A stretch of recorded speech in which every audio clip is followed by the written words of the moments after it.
Assalamualaikum warahmatullahi wabarakatuh.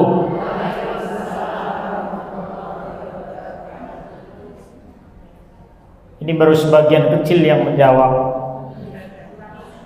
Yang semangat, Bun. Yang semangat. Semangat itu sangat membantu kita untuk mudah menerima apa yang insya Allah nanti kita akan pelajari bersama-sama. Assalamualaikum warahmatullahi wabarakatuh.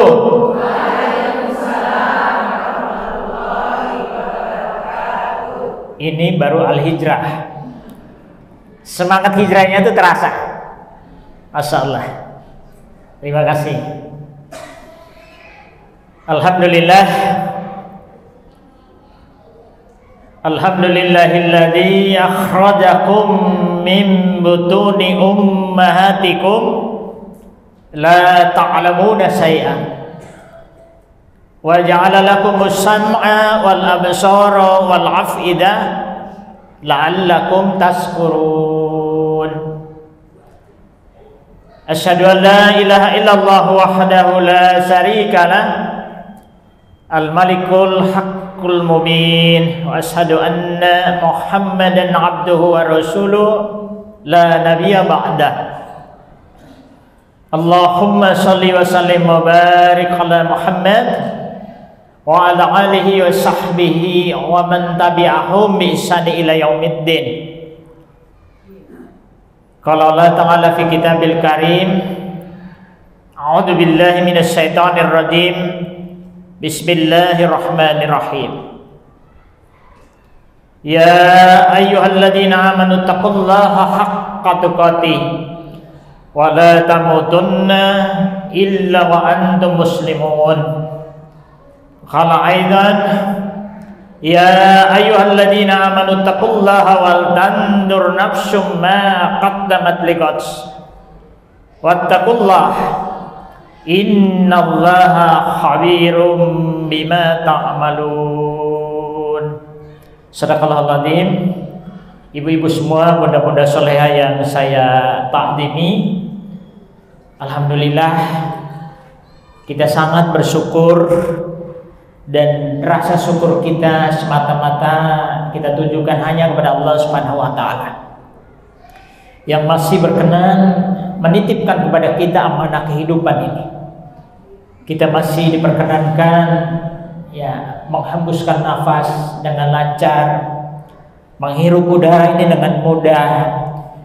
Kita masih berkenan memenuhi undangannya untuk melakukan tafaqquh fiddin di tempat yang mulia, di masjid yang kita cintai ini. Di masjid kita masih bisa berkedip, masih bisa angop, masih bisa selonjor, masih bisa sandaran. Masya Allah, Ibu, itu nikmat Allah yang luar biasa. Diperlukan kesadaran dan kepekaan sehingga tumbuh rasa syukur yang tulus dari dalam diri kita. Jangan pernah menganggaplah itu biasa. Kalau orang masih hidup, masih bisa bergerak, masih bisa bernapas, itu kan biasa. Ya, nah yang luar biasa kalau kita bisa menyadari lalu mensyukuri, Masya Allah, ada nikmat tersendiri. Kita bersyukur karena di dalam dada ini masih dititipi nikmat hidayah, iman dan Islam. Tidak bisa kita bayangkan, Bunda, kalau itu dicabut oleh Allah Subhanahu wa taala. Ya. Itu seperti apa yang dikatakan oleh ulama besar dari Minang yang sangat saya kagumi, buyamkan. Ya. Kalau orang di dalam dadanya sudah tidak ada iman, maka seperti zombie. Apa itu, Bro? Zombie itu mayat berjalan. Kita bersyukur sekali, Bunda. Maka mudah-mudahan dengan karunia nikmat iman dan Islam itu kita mampu mempersembahkan amal dan ibadah terbaik kita sebagai hamba Allah kepada sang majikan Allah Subhanahu wa ta'ala. Dan dengan nikmat iman dan Islam kita mampu meraih keselamatan kebahagiaan yang hakiki dunia dan akhirat. Allahumma amin. Kita bersyukur ibu-ibu semua karena di pundak kita masing-masing Allah amanahkan amanah dakwah. Dengan amanah dakwah itu kita masih bisa saling nasihat menasihati, saling mengingatkan satu dengan yang lain. Ya. Mudah-mudahan amanah itu bisa kita tunaikan dalam kebenaran dan kesabaran. Selain bersyukur kepada Allah Subhanahu wa taala, tidak lupa kita sanjungkan salam teriring sholawat kepada junjungan kita, suri tauladan kita dan sumber inspirasi terbaik kita sepanjang masa, Rasulullah Muhammad sallallahu alaihi wasallam. Pendidik yang utama, guru terbaik, pendakwah yang luar biasa, yang melalui beliaulah asbab kita meraih kebenaran, kita mendapatkan cahaya yang mampu menuntun kita dari kegelapan kepada cahaya yang terang benderang, yang dengannya kita mendapatkan motivasi dan inspirasi sehingga kita tidak pernah lelah apalagi menyerah dalam beramal. Dialah yang keteladanannya dicontoh oleh seluruh umat manusia, bukan hanya orang muslim.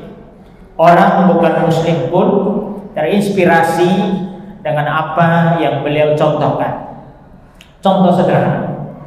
Suatu ketika seorang aktor laga yang sangat familiar di layar TV. Kalau yang suka nonton film laga pasti kenal, ya, Jean-Claude Van Damme. Oh ya, dari mana? Dari Belanda. Ya, pokoknya pakai Van itu dari Belanda. Ya, bukan Van Java. Ya. Suatu ketika Van Damme diwawancarai, dalam wawancara itu ditanya, apa rahasianya Anda di usia sudah 60 tahun tetapi masih sehat, masih bugar? Apa jawab dia? Saya mencontoh keteladanan dari Muhammad sallallahu alaihi wasallam. Apa yang dicontoh? Dia mengatakan makan sebelum lapar dan berhenti makan sebelum kenyang. Masya Allah, belum tentu loh Bu, kita mampu mencontoh itu. Saya masih harus banyak belajar. Alhamdulillah kalau bunda-bunda semua sudah mampu, Masya Allah. Ya, ini luar biasa. Contoh sederhana tapi sangat inspiratif. Ya, maka tidak berlebihan kalau setiap saat, setiap waktu di dalam sholat kita selalu berselawat kepada Rasulullah Muhammad sallallahu alaihi wasallam. Mudah-mudahan Allah Subhanahu wa taala berkenan kelak memberikan kepada kita syafaat yang melalui Rasulullah Muhammad sallallahu alaihi wasallam. Bunda-bunda solehah yang saya ta'zimi, hari ini kita akan belajar bersama-sama terkait dengan mengambil ibrah, pelajaran dari ayat-ayat kauniyah. Kenapa tema ini diangkat? Ya, di dalam agama kita Islam, ya, kita kenal ada dua istilah yang sering disebut kaitan dengan ayat Al-Quran. Yang pertama namanya ayat kauliyah atau ayat Qur'aniyah, ya, yaitu ilmu-ilmu Allah Subhanahu wa taala yang tertulis di dalam mushaf, ya, Quran yang ibu pegang, ya, yang ibu baca itu isinya tentang ayat-ayat kauliyah atau Qur'aniyah. Ya, untuk bisa membaca ini, ya, Quran yang mushaf atau ayat kauliyah atau ayat Qur'aniyah, selama kita tidak buta huruf, Selama ada niat dan kemauan yang baik, insya Allah kita mampu. Ya, dan saya yakin, kita yakin bahwa di zaman kita sekarang sudah tidak ada lagi orang yang buta huruf. Setuju ibu-ibu? Mudah-mudahan ya. Ya. Untuk membaca ini tidak terlalu sulit. Ya. Tetapi apa yang disebut dengan ayat-ayat kauniyah, ya, ilmu Allah beserta hukum-hukum yang berlaku di dalamnya, ya, yang terbentang di alam semesta. Ya. Bahkan kalau mungkin alam semesta barangkali terlalu luas cakupannya. Ada miniatur alam semesta, bunda-bunda semua, yakni diri kita sendiri. Ini ayat. Ya. Ya. Maka di dalam surah, ya, di surah At-Taghabun, ya, Az-Zariyat, ya, Allah Subhanahu wa taala menyampaikan, ya, wa fil ardi ayatul lil muqinin, dan di bumi terdapat tanda-tanda kebesaran Allah, ya, baca ayat kauniyah, bagi mereka yang yakin, ya, wa fi anfusikum, dan juga di dalam dirimu sendiri, afala tubsirun, apakah kamu memperhatikan? Ini pertanyaan yang mesti kita jawab, Bun. Dan tidak mudah untuk menjawab pertanyaan kaitan dengan ayat-ayat kauniyah. Kenapa tidak mudah? Karena perlu kemampuan untuk menelaah, ya, membaca secara sungguh-sungguh, serius, mendalam.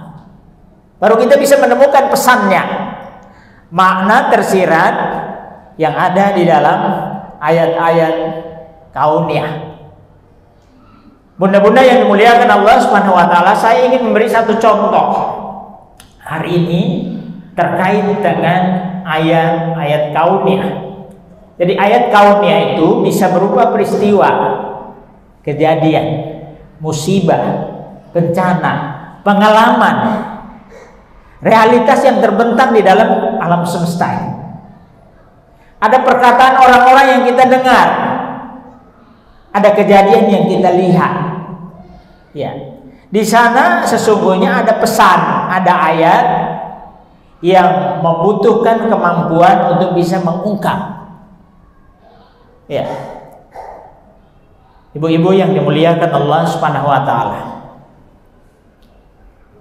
barangkali ibu-ibu masih ingat nama ini, ya, Mikhail Gorbachev. Tahu ya? Ya. Dia pernah menjadi presiden Rusia atau Uni Soviet? Ya.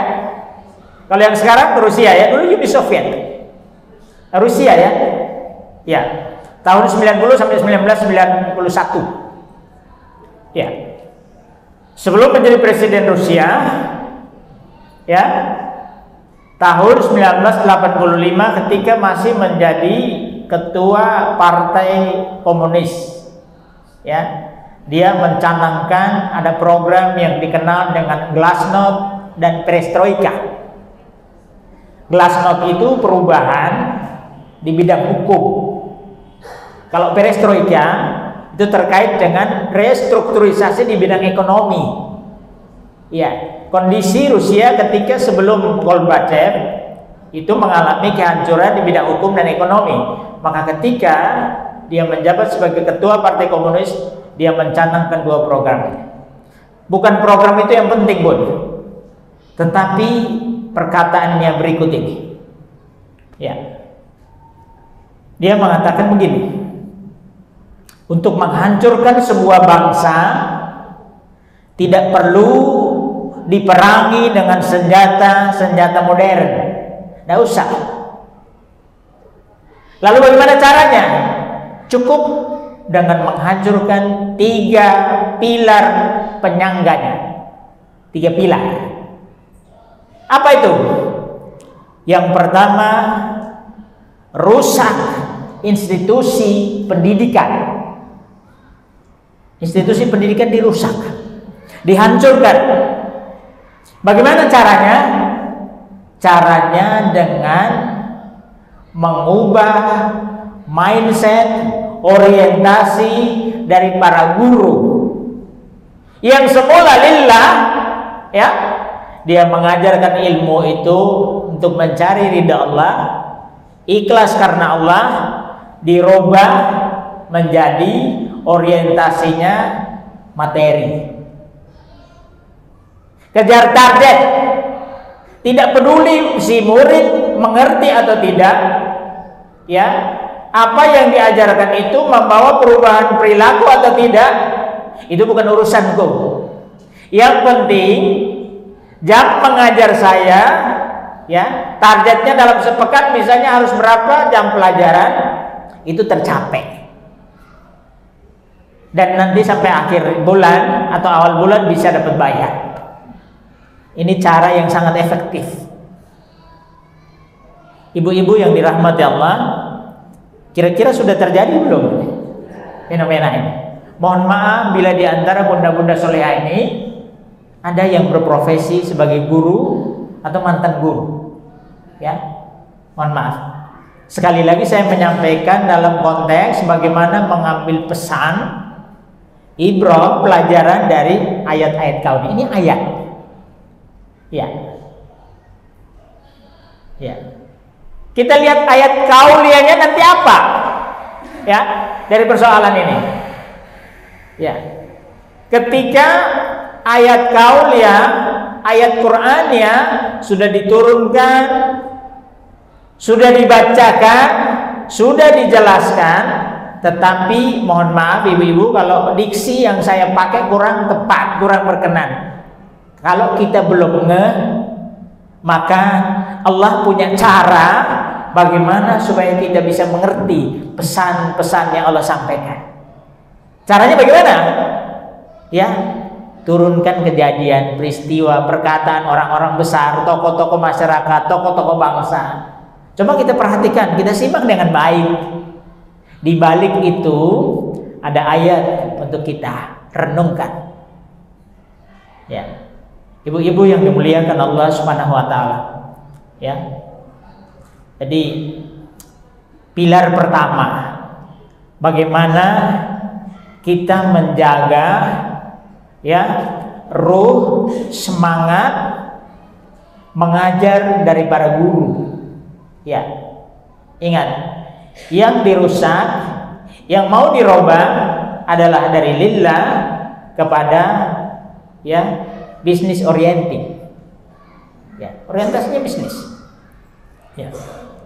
Dia tidak peduli nanti yang diajarkan itu sampai kepada siswa dimengerti atau tidak, ya.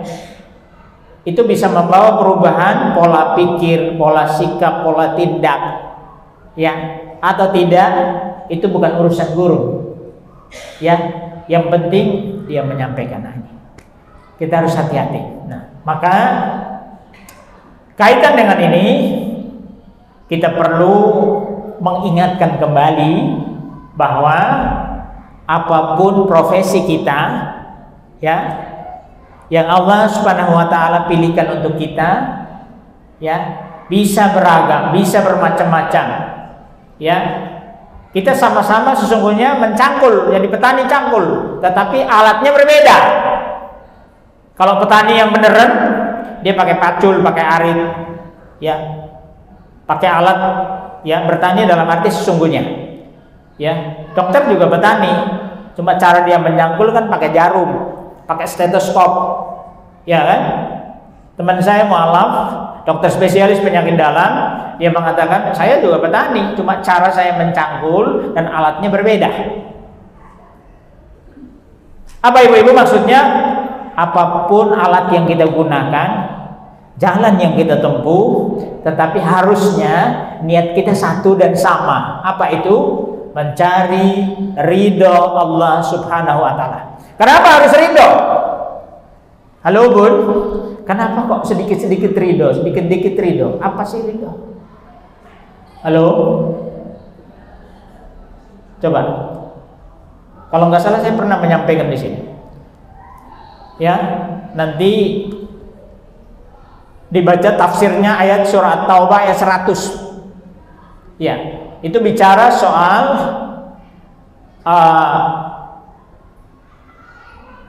orang-orang beriman yang terdahulu, yaitu kaum Muhajirin dan Ansor. Mereka itu mereka ridho kepada Allah dan Allah pun ridho kepada mereka. Ya, yang dimaksud ridho di situ adalah apa? Kalau kita sudah mendapatkan ridho Allah, yang pertama dosa kita diampuni.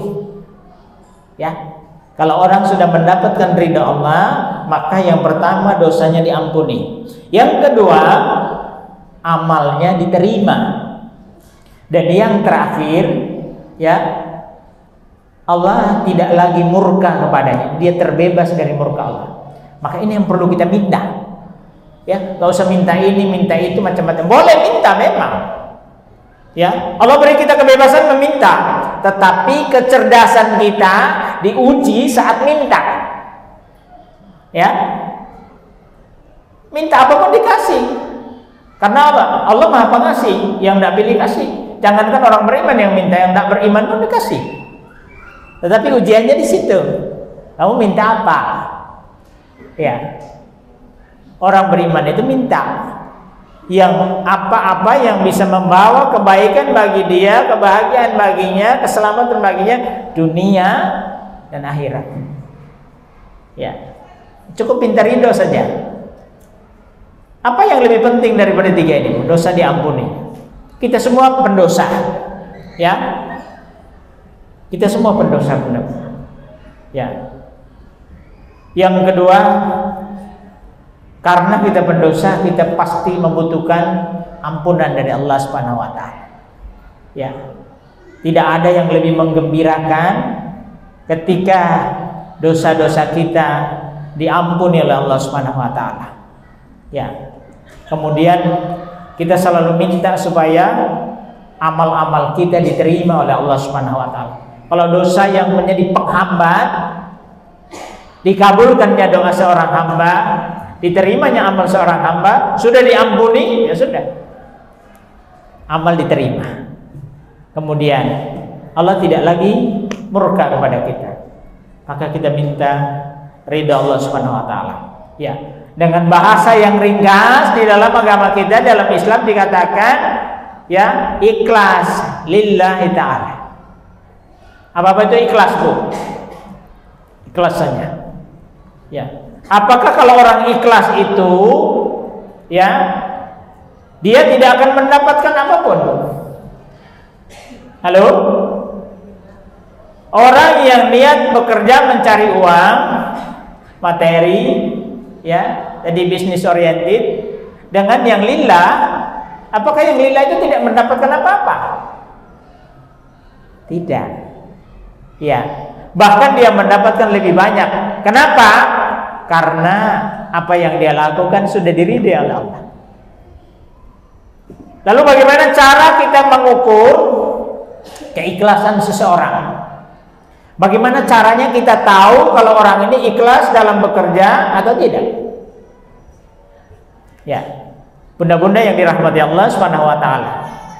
Ya, Allah yarham. Profesor Dr. Yonahar Ilyas dalam sebuah ceramah, ya, kajian tafsir Quran, beliau menyampaikan tentang 3 kriteria orang yang ikhlas. Ya, 3 hal yang bisa menjadi alat ukur, ya, untuk mengukur apakah seseorang itu ikhlas atau tidak. Yang pertama, ya, sidqu an-niyya fi al-amal. Ini memakai istilah, ya, yang ditulis oleh Al-Imam Al-Ghazali dalam bukunya, ada kitabnya Ihya Ulumuddin. Ya, sidqu an-niyya fi al-amal, lurus, ya. Ketika beramal itu niatnya lurus, jujur. Dikatakan jujur, tulus, benar, ya. Sidku itu, ya, dia turunkan kata sidik, ya, benar, jujur. Dikatakan lurus, jujur, benar, karena itu ditujukan semata-mata hanya kepada Allah. Ibu datang ngaji, ya, ibu ditanya kenapa mau ngaji ke Masjid Syuhada? Ya saya ngaji karena Allah. Kita bisa dengan mudah menjawab seperti ini. Ini masih abstrak, sulit untuk mengidentifikasi, Bun. Ya, tapi nanti mulai terlihat di poin yang kedua.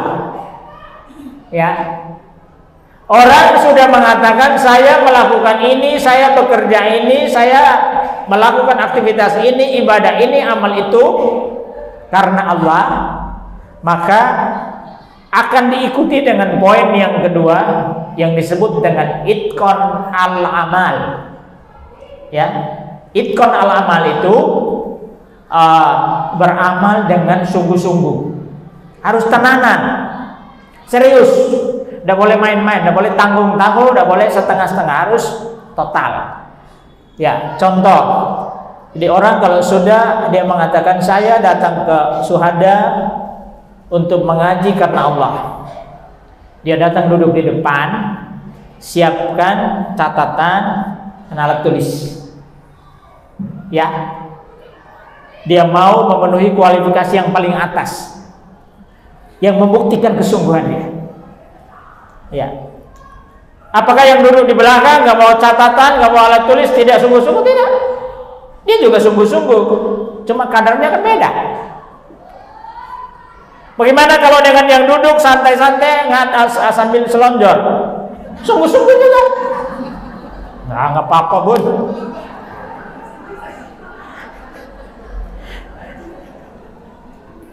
Enggak, ini di mu'alaf. Di mu'alaf kan, mohon maaf, mu'alaf itu kan banyak yang sepuh. Kalau ini bunda-bunda semua masih muda. Mu'alaf itu banyak yang sepuh, jadi kalau datang ngaji, ya, yang duluan datang itu mesti cari tempat yang ada sandaran.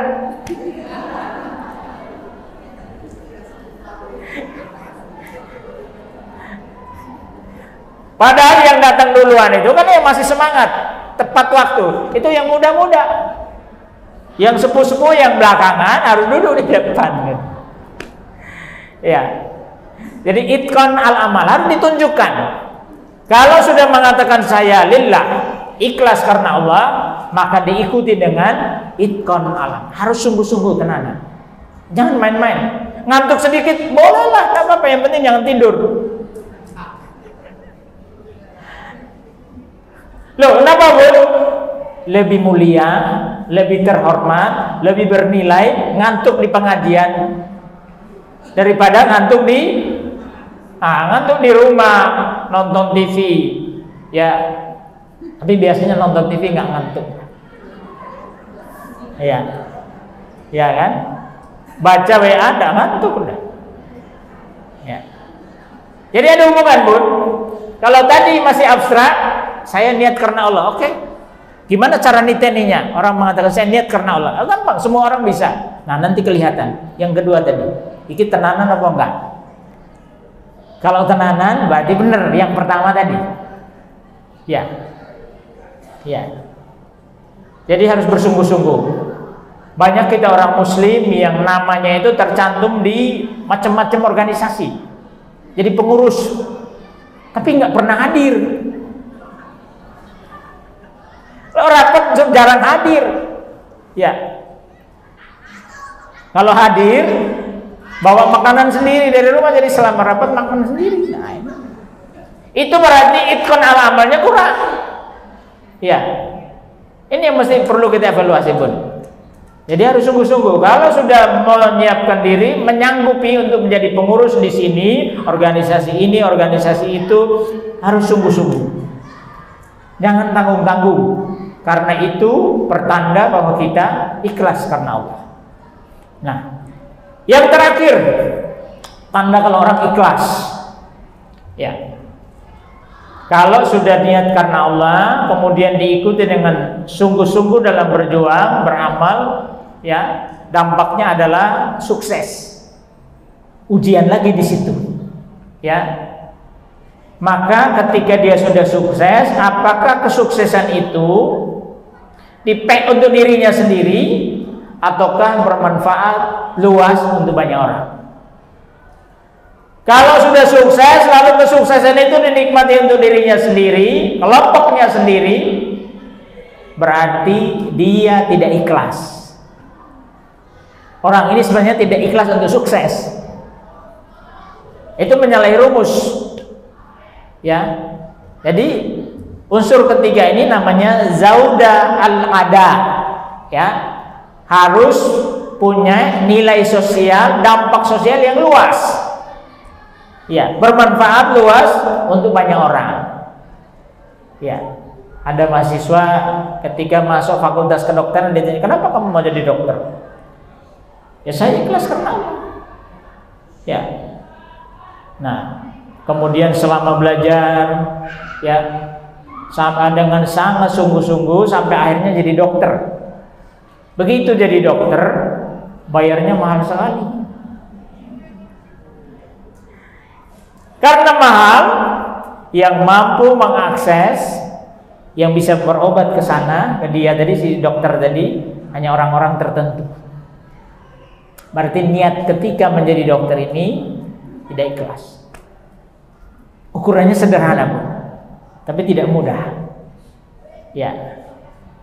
Maka kenapa Rasulullah Muhammad SAW memberikan pujian, profisiat, ucapan selamat kepada orang-orang yang mukhlis, ya.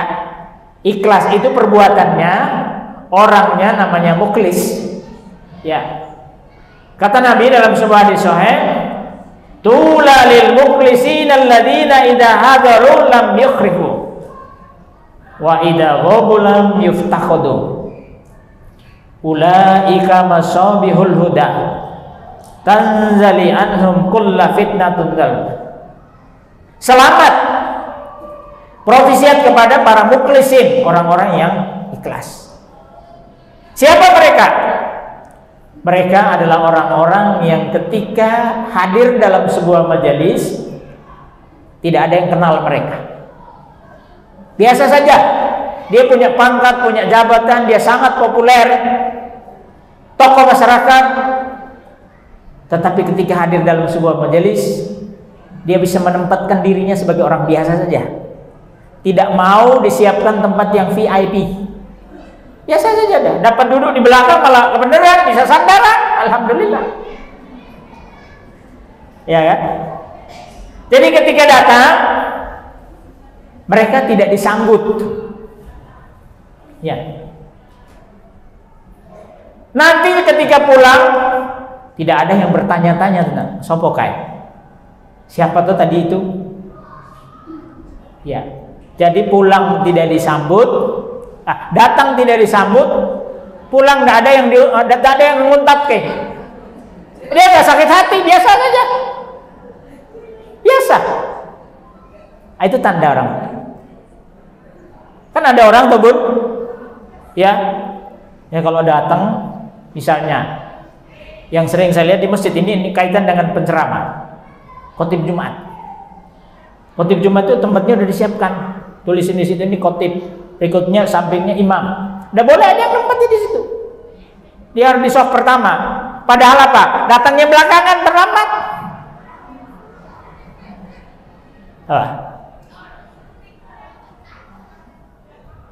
Ada orang yang minta dia harus bertempat di depan. Kalau ada acara-acara publik gitu kan. Ya. Kalau di tengah, apalagi di belakang tersinggung dia. Ya. Namanya harus benar, gelarnya sederet harus ditulis semua. Kalau ada yang kurang, apalagi salah, protes. Coba. Ada seorang ibu, ini ibunda dari salah satu tokoh terkenal di Jogja. Beliau sudah wafat, semoga Allah merahmatinya.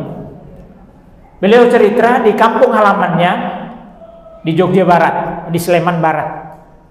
Tidak usah disebut kampungnya apa. Beliau mengatakan pada zaman saya masih kecil, itu kalau yang hadir di pesta pernikahan, ya, yang boleh menempati tempat duduk yang paling depan itu mereka yang mengenakan perhiasan emas.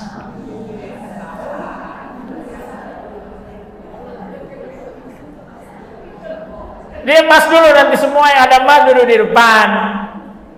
Berikutnya nanti setelah emas baru yang perak.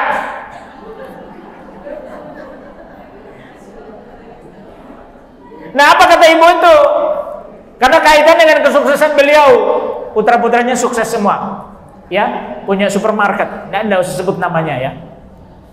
Saya tanya kenapa kok ibu kok sekarang bisa sukses seperti ini? Itu ceritanya gimana dulu itu? Nah, dia cerita. Jadi kalau dulu di kampung dia itu orang dapat uang beli emas supaya nanti kalau pesta bisa duduk di depan. Kalau dia apa? Saya tabung, nak. Saya tabung nanti kalau sudah cukup beli tanah. Tuh kan. Cerdas. Bayangkan kalau nggak ada tanah, yang pakai emas tadi mau duduk di mana tuh? Ini cerdasnya ibu itu tuh. Akhirnya apa yang terjadi? Putranya yang kemudian menjadi seorang ulama terkenal di Jogja ini, ya, di usia kelas 5 atau kelas 6 SD itu sudah punya bisnis sendiri. Cerdas. Bisnis itu bukan untuk dirinya sendiri, tapi untuk umat, untuk masyarakat. Ini salah satu contoh keikhlasan tadi ya. Ya. Masya Allah. Jadi tadi 3 hal yang bisa menjadi alat ukur untuk menilai atau menjadi kriteria seseorang itu termasuk yang muklis atau tidak. Ya. Oke. Baru pilar 1. Ya, pendidik. Artinya apa? Orientasi mengajar dari para pendidik, para guru harus kita kembalikan ke kitanya. Ya. Tidak usah berorientasi materi, tidak usah bisnis oriented, tidak usah. Ya. Kita harusnya lebih memilih dikenal Allah, disayangi Allah, diridhoi Allah daripada kita sibuk mencari popularitas di mata makhluk. Ya, tidak mudah memang, tetapi insya Allah orang-orang yang mendapatkan ridha Allah bisa. Semoga kita semua masuk orang-orang yang diridhoi Allah Subhanahu wa taala. Pilar kedua yang harus dihancurkan kalau kita ingin menghancurkan sebuah bangsa, ya. Pilar kedua, menghancurkan institusi keluarga dengan cara buat mak-maknya sibuk di luar rumah sehingga mereka tidak lagi punya waktu untuk mengurusi keluarga. Nah, ini bunda-bunda soleha yang dirahmati Allah, sekarang lebih ngeri daripada apa yang dikatakan Michael Gorbachev ini. Ya, di zaman Michael Gorbachev mengeluarkan pernyataan ini, ya, orang masih mengatakan bahwa sibuk itu kalau sering keluar rumah berarti sibuk. Betul ya? Ya, sekarang beda. Ya, orang di rumah pun bisa sibuk, di kamar pun bisa sibuk, mati lampu pun bisa sibuk. Kenapa? Halo? Bud? Ada HP. Teman saya menyebutnya setan gepeng, tapi saya nggak setuju. Tergantung yang pakai siapa, untuk tujuan apa, kan begitu? Ya. Jadi, masya Allah luar biasa itu. Subhanallah. Ya. Artinya sekarang lebih mengerikan. Sibuk itu tidak harus di luar rumah. Diam-diam kelihatannya sendirian, tapi waduh luar biasa ternyata. Ya, ya, kalau jari sudah menari, maka ya tidak terasa itu. Ya, bunda-bunda soleha yang dimuliakan Allah Subhanahu Wa Taala, ada satu contoh yang sangat menarik dan membuat saya terharu. Ya. Ada seorang ibu muda yang sedang ngomong putranya yang berusia 2 tahun.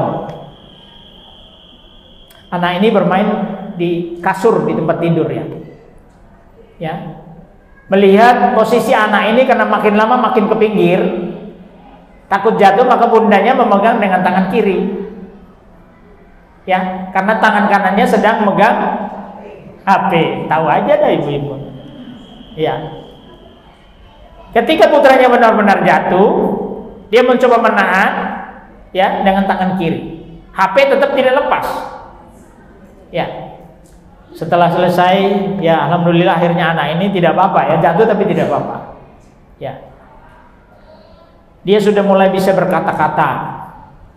Ya. Ditanya, "Nah, besok kalau sudah besar mau jadi apa? Cita-citanya nanti kalau sudah besar mau jadi apa?" Dia bilang, "Saya kalau sudah besar nanti punya cita-cita ingin menutup pabrik HP."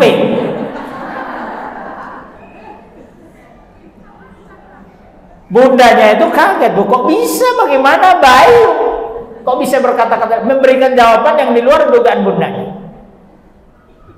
Karena tidak percaya, kalau tadi bertanyanya sambil lalu, sekarang didudukkan di depan bundanya, lalu bundanya mengajukan pertanyaan lagi sambil menatap anandanya. Nah, ini bunda bertanya sungguh-sungguh. Iya, aku juga jawabnya sungguh-sungguh, Bun, kan begitu. Kalau nanti sudah besar, adik punya cita-cita apa? Coba tebak kira-kira jawaban kedua ini apa, Bun? Kalau yang benar jawabannya hadiahnya umroh. Apa jawabannya kira-kira? Di luar dugaan lagi. Si anak menjawab, "Kalau sudah besar nanti saya ingin menjadi HP." Biar apa? Kemana-mana selalu dibawa bunda, selalu dipegang bunda. Kalau tidak terbawa bingung si bunda. Ini fenomena kehidupan kita sekarang. Ya.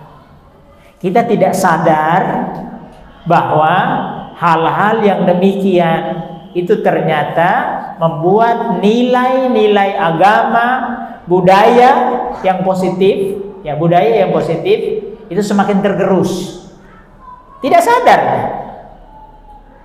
Orang sekarang mengatakan biasa, Bun. Saya sekarang nyaris belum pernah melihat bahkan kalau pagi-pagi habis subuh, ya. Itu ada orang ya, bapak ibu muda itu berjalan sama anak yang masih bayi, ya. Ada yang sudah umur 2 tahun, 3 tahun, ya. Yang masih bayi itu tidak digendong, ditaruh di kereta, dorongnya pakai tangan kiri, karena tangan kanan pegang HP. Coba, yang sudah bisa berjalan bukan digendong tapi digandeng. Jadi anak yang masih usia segini loh ini nih, tangannya harus begini terus, karena digandeng kan. Coba, apa ya rasanya di mana gitu loh. Harus ada yang mengingatkan. Sehingga sekarang wajar, Bun, kalau ada nanti orang tua sudah tua, ikatan batin dengan anak itu jadi kendor. Wajar kalau besok sudah tua bermasalah masuk panti jompo, ya udah, karena memang desainnya begitu, ada sejarahnya kan. Coba, tolong disadari bunda-bunda, kasih tahu anak, kasih tahu menantu, ya, supaya hal-hal seperti ini diperhatikan dengan baik, ya. Kalau bayi sekarang naik mobil juga nggak dulu sendiri, nggak dipangku lagi, nggak digendong, ya. Ada kursi sendiri, luar biasa itu. Di restoran ada kursi sendiri juga, coba. Ini luar biasa zaman kita. Jadi saya merasa perkembangan ilmu pengetahuan dan teknologi semakin pesat, makin maju, tetapi kok rasa kemanusiaan makin menipis. Sedih, Bun. Sedih sekali. Saya dulu masih mengalami, Bun. Dipikul ayah di belakang, dikasih di pundak. Ya. Sekarang udah enggak ada. Jangankan kasih di pundak, gendong saja udah enggak. Ya. Ini rusak ternyata. Nilai-nilai kehidupan, nilai-nilai agama, ya, nilai-nilai budaya yang sejalan, senafas dengan agama menjadi tergerus. Kita harus hati-hati. Ya. Sehingga akhirnya gotong royongnya jadi lemah, kepeduliannya jadi lemah. Coba. Karena sudah diambil alih oleh HP. Di meja makan masing-masing pegang HP. Di ruang tamu pegang HP, di kantor pegang HP, kamar tidur masih pegang HP juga. Coba. Tolong disadari apakah ada yang rusak, Bun? Ada yang hilang. Ya. Pilar kedua. Nah, kaitan dengan ayat kauliyah. Ya. Di pilar pertama tadi, maaf saya lupa bacakan tadi. Itu di surah Ali Imran ayat ke 164. Jadi tadi ayat kauniyah, guru yang mengajar dengan orientasi profit, bisnis. Ya. Nah, kita harus kembali ke kitohnya. Apa yang diamanatkan Allah Subhanahu wa taala dalam Al-Qur'an. Ya, di surah Ali Imran ayat 164 Allah sampaikan di sini, a'udzubillahi minasyaitonirrajim, bismillahirrahmanirrahim. Ya, laqad mannallahu 'alal mu'minina id ba'asa fihim rasulun min anfusihim yatslu 'alaihim ayatihi wa yuzakkihim wa yu'allimuhumul kitaba wal hikmah. Ya. Wa in kanu min qablu lafi dhalalim mubin.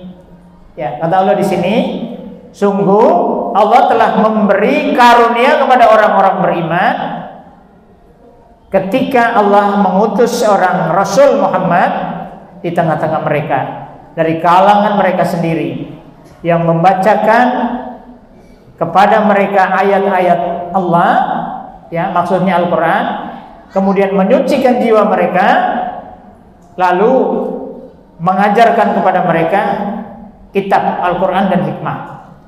Ya. Meskipun selanjutnya mereka, sebelumnya mereka benar-benar dalam kesesatan yang nyata. Sudah Allah hadirkan di tengah-tengah kita bukti yang nyata tentang karunia yang sangat besar dari Allah. Tapi jarang kita sadar. Maka tadi saya matur di depan, nikmat itu sekecil apapun kita mohon pada Allah supaya kita punya kemampuan menyadari.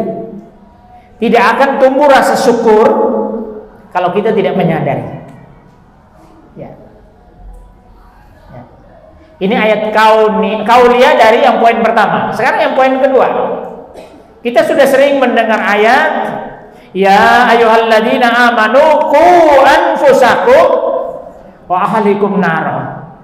Al-ayat. Kita sudah tahu, sudah hafal. Tapi tadi mohon maaf tidak ngeh. Ketika tidak ngeh, Allah hadirkan cara lain bagaimana supaya kepekaan kita bisa muncul, bisa timbul. Tadi soal HP. Ya. Kesibukan tadi.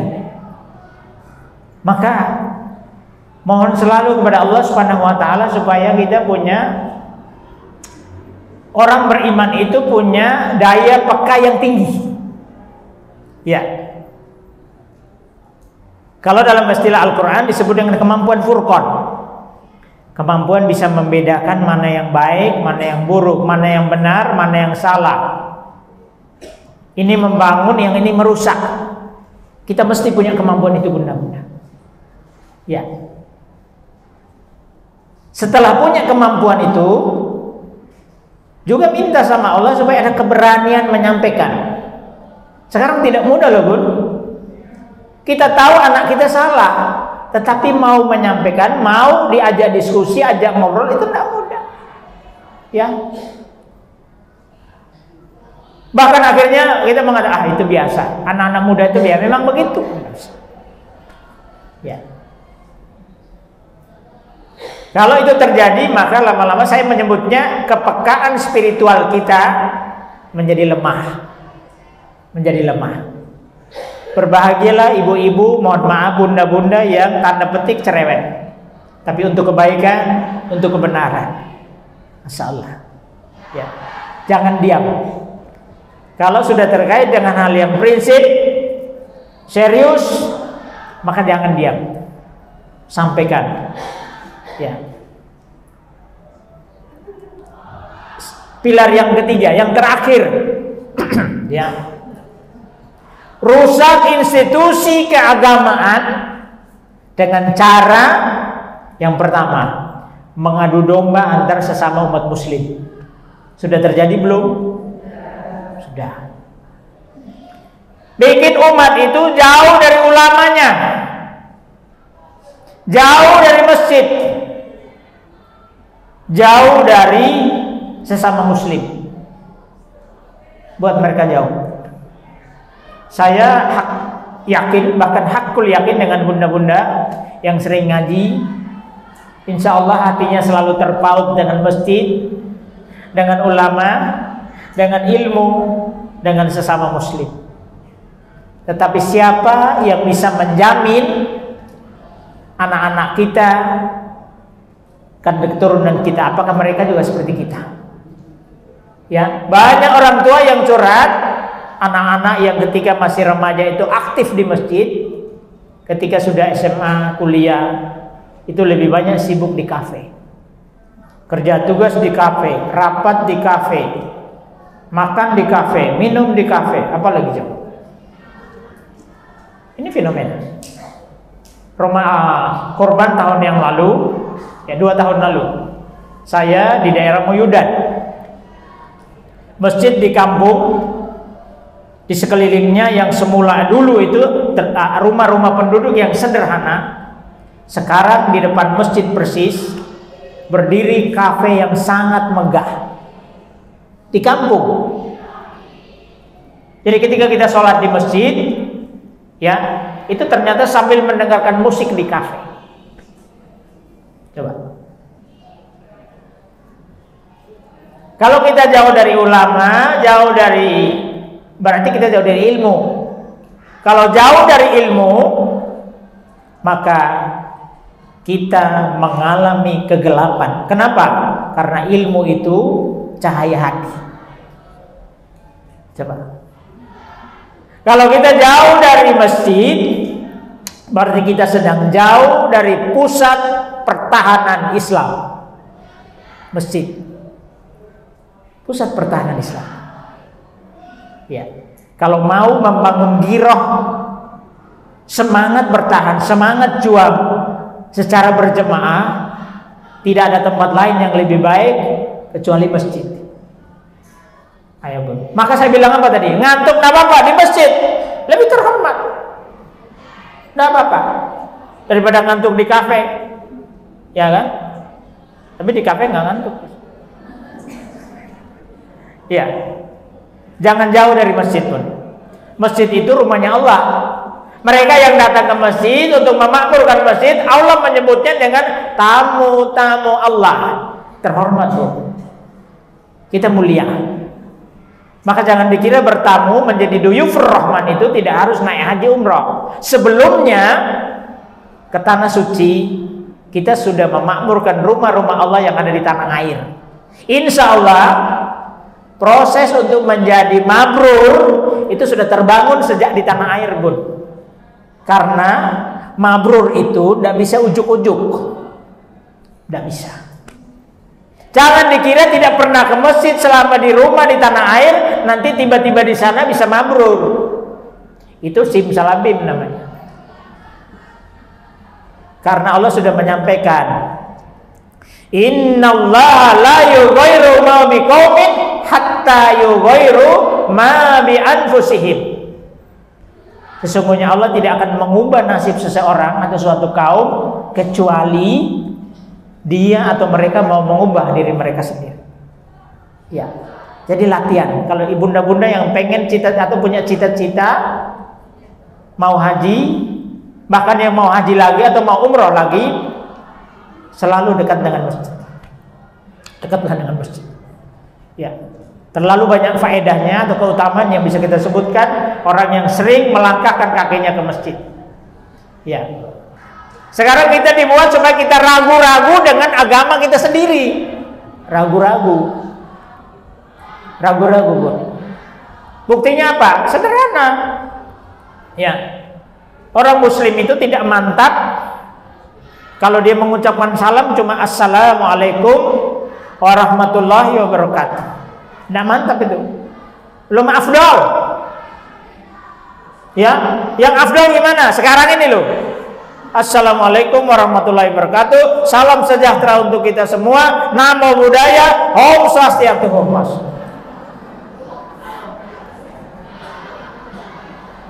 Loh, ini saya isi pengajian di salah satu masjid besar di Jogja ini, Bu. Di sana ada seorang kepala salah satu KUA di Jogja ini. Dia baca itu coba. Saya bilang rupanya orang yang PNS itu harus begitu sekarang. Itu tanda bukti kalau kita sedang ragu, kurang mantap dengan keyakinan kita sendiri, dengan ajaran Islam sendiri. Apa Islam mengajarkan? Islam hanya mengajarkan dua. Yang pertama, assalamualaikum warahmatullahi wabarakatuh. Jawabnya apa, Bu? Waalaikumsalam warahmatullahi wabarakatuh. Itu kalau semuanya muslim. Bagaimana kalau ada jemaah atau taklim yang isinya banyak-banyak orang berbeda agama? Apa tuntunannya? Yang pertama, ucapkan dulu salam dengan niat kita menghargai sesama saudara muslim. Assalamualaikum warahmatullahi wabarakatuh. Assalamu ala manittada al-huda. Itu bagi yang non muslim. Keselamatan bagi kamu kalau kamu mengikuti petunjuk dari Allah. Ini doa. Sekarang jadi coba. Maka ibu-ibu yang dirahmati Allah Subhanahu wa taala, mudah-mudahan 3 poin ini bisa mengingatkan kita supaya kita kembali memegang teguh apa yang terbaik yang sudah Allah turunkan kepada kita, itu Islam, ya. Mudah-mudahan Allah mampukan kita untuk bisa istiqomah dengan kebenaran Islam, dengan ajaran Islam sampai dengan akhir hayat kita. Saya kira itu yang bisa saya sampaikan. Mudah-mudahan bermanfaat, berkenan. Kalau ada yang kurang ya mohon dimaafkan ya, karena keterbatasan ilmu saya. Nasrum minallahi fathun qarib wa basyiril mu'minin. Assalamualaikum warahmatullahi wabarakatuh.